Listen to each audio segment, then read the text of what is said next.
la pandemia de leche o la sabana del diluvio, como a ustedes les guste, ¿no? Mi cuento. En tiempos de mi bisabuelo, el sabanero municipio de El Paso sufrió los rigores de una pandemia de leche. En aquel entonces, algunos atribuyeron el fenómeno al clima y otros tantos a un trastoque del ciclo lunar.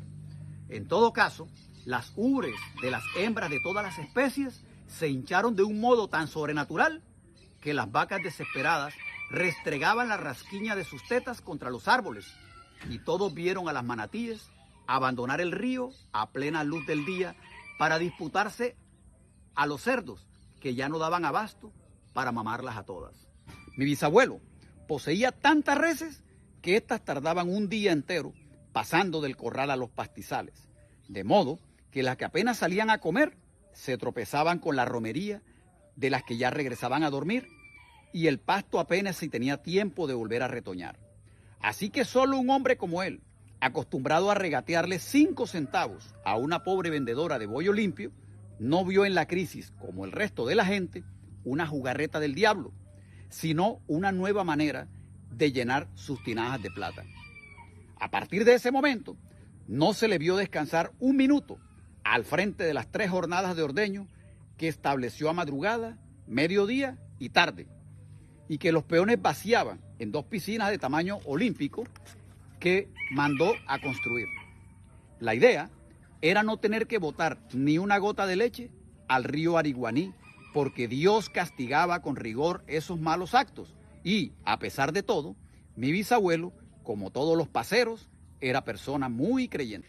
La gente no sabía qué hacer con tanta leche y por ello las corpulentas amasadoras de queso del vecino corregimiento de Arjona tuvieron que apelar a todos sus recursos para poder cuajar las 330 cantinas de leche que ahora les llegaban a cada una 3 veces por día, procedentes de los pródigos corrales de El Paso. Así que mientras amasaban una pelota de queso con las manos, amasaban otra con los pies. Muertas de risa, se sumergían a cualquier hora en las poncheras de leche a retozar en la abundancia, amasando por placer y no por negocio. Al principio, los calambres inmovilizaron algunas, pero se volvieron diestras y aún después del cataclismo que acabó con la bonanza, muchas siguieron utilizando los pies para las labores más cotidianas, como tejer, medir la sal de la sopa y hasta iniciar los preámbulos del amor. Por ello, fue que el queso nunca tuvo mejor sabor y aquel aumento de las amasadoras de Arjona fue lo que terminó llevando a la quiebra a las opulentas queseras barranquilleras, porque una libra de queso arjonero puesto en la mesa llegó a costar menos que un huevo crudo. El tren de la tarde partía taqueado de queso hasta el techo, impregnando con su humor salado el aire respirado por los bananales desparramados al lado y lado de la vía férrea.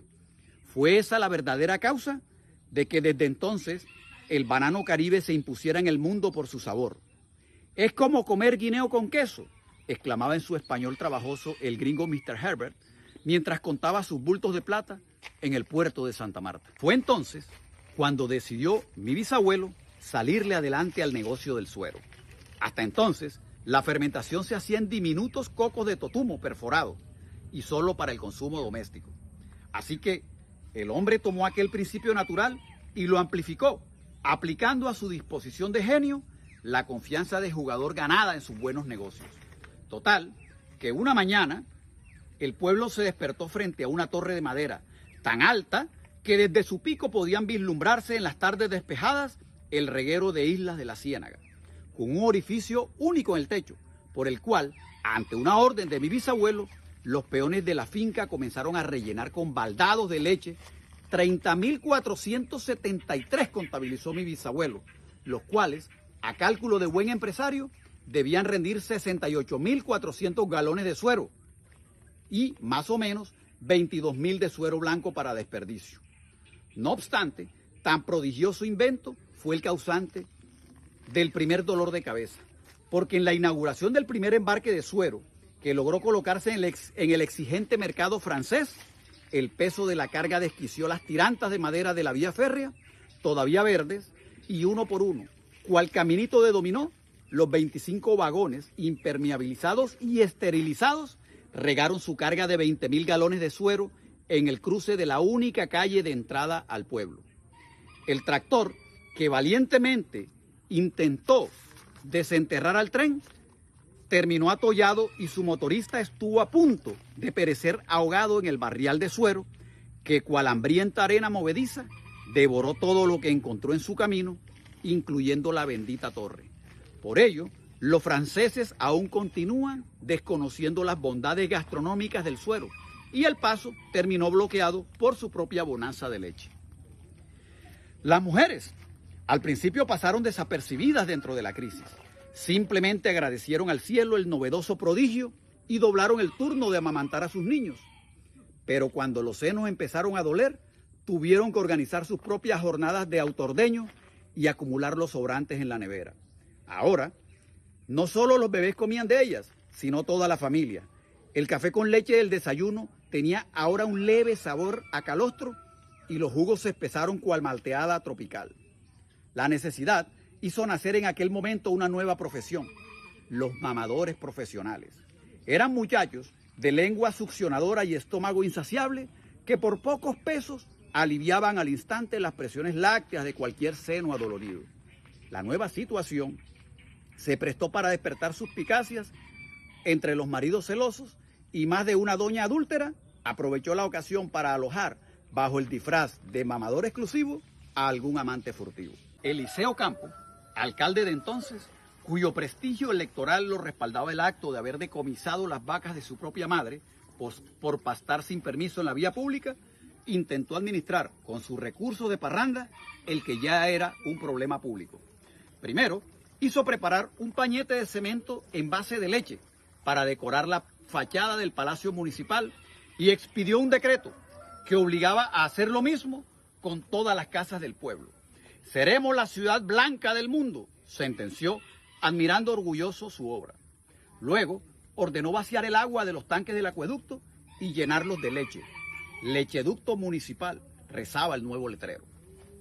Al principio, costó trabajo acostumbrarse a las duchas de leche y los efectos diarreicos superaron la capacidad del alcantarillado local. Pero a la semana, los estómagos recobraron su dureza, las pieles más ancianas retozaban recién nacidas y los organismos se volvieron fuertes como el roble. Los virus más temerarios, como la gripe española, fueron erradicados hasta de la memoria de cualquier habitante de El Paso.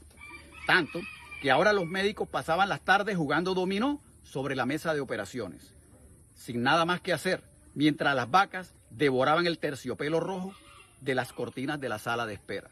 Como tercera medida, la alcaldía inauguró los primeros campeonatos lácteos de la sabana, donde las mujeres de tetas más prodigiosas abrieron sus grifos, animadas por los gritos alborozados de los concurrentes, ante cuyos ojos atónitos se derramaban poncheras y más poncheras de leche. Era una buena manera de distraer el problema y a la vez generar recursos, ya que las competencias arrastraban toda una parafernalia de apostadores, jugadores de bolita y vendedores de fritanga que pagaban jugosos impuestos al fisco municipal. Fue en aquel momento cuando mi visionario bisabuelo se dio a la tarea de convertir en polvo la leche de mujer para su exportación, y así las mujeres paseras fueran reconocidas en el ámbito internacional como los pezones del mundo. El mercado nos los garantiza la peste del hambre que azota a España, fue la frase que terminó de convencer al gerente de la Caja Agraria para otorgarle a mi bisabuelo el segundo préstamo en menos de un mes. Pero tan noble intención fue despedazada por una mala combinación de químicos que elevó por los aires el laboratorio junto con otras 3/4 partes del pueblo.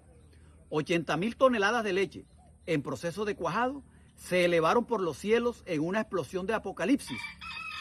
Un hongo atómico se asentó sobre el Paso, sumiéndolo en una larga noche que duró 64 días y enloqueció los relojes biológicos de las gallinas, acompañado de una continua lluvia nuclear de copos blancos que sabían a yogur, que poblaciones vecinas llegaron a confundir con el maná bíblico, el manjar que cae del cielo, el fin del trabajo con que tardíamente Dios recompensaba a su sufrido pueblo. Incluso se supo que en el vecino caserío de Cempegua, los hombres botaron a la ciénaga azadones, atarrayas y pilones con la creencia de que ya no había que trabajar más, porque ahora solo era echarse en una hamaca y esperar, porque Dios estaba mandando la comida del cielo. Una horga de pisingos migratorios equivocó el rumbo del norte, despistados por los meteoritos de nata que 3 meses después aún flotaban en la atmósfera. Hasta ahí conozco la historia y conocí El Paso en mis últimas vacaciones de la universidad.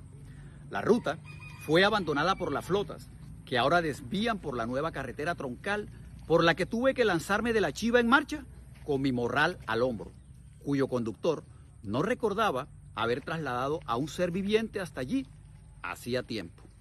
Los paracos hicieron ir a todo el mundo, me explicó, mientras mi caída era acallada por el alboroto de las gallinas colgadas boca abajo en la parrilla del vehículo. Así que caminé 2 horas llevado por la carrilera, cuyos goznes están soldados por el abandono del tren. En la estación, los vagones volteados le sirven de dormitorio a la plaga de burros nómadas y efectivamente, a la entrada de la única calle yacía el tractor momificado por el óxido de la sal.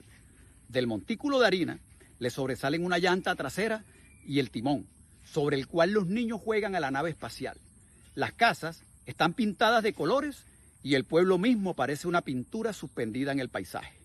A las 9 de la mañana, cuando la humedad del calor traspasa la ropa, no hay asomo de actividad distinta al pregón de las vendedoras de bastimento. Distinguí la casa de mi bisabuelo por el buen gusto de su arquitectura republicana, así que aceleré el paso al acercarme a ella. Las traviesas de los corrales están surcadas por caminitos de comején y el último cagajón adquirió hace tiempo la dureza fósil de la piedra.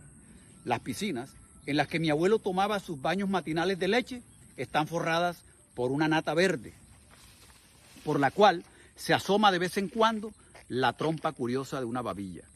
Por las grietas del piso se alcanza a escuchar claramente la labor eficiente del bejuco desquiciando los cimientos de la casa. Y en la única habitación donde dormían todos, aún flota el olor a medicina de los libros que tratan de ignorar el paso del tiempo dentro de los baúles. A pesar del abandono, en medio del sancocho de ruinas, flota un ambiente de actividad misteriosa, como si todos al huir hubiesen dejado el último día a medio terminar. Y allí, donde alguna vez estuvo la mesa del comedor, ahí estaba el cascarón de la última vaca que no alcanzó a salir corriendo antes de que llegara la peste. Eduardo Torres Ruiz Díaz, Las sabanas del diluvio o la pandemia de leche. Espero les haya gustado, ¿eh?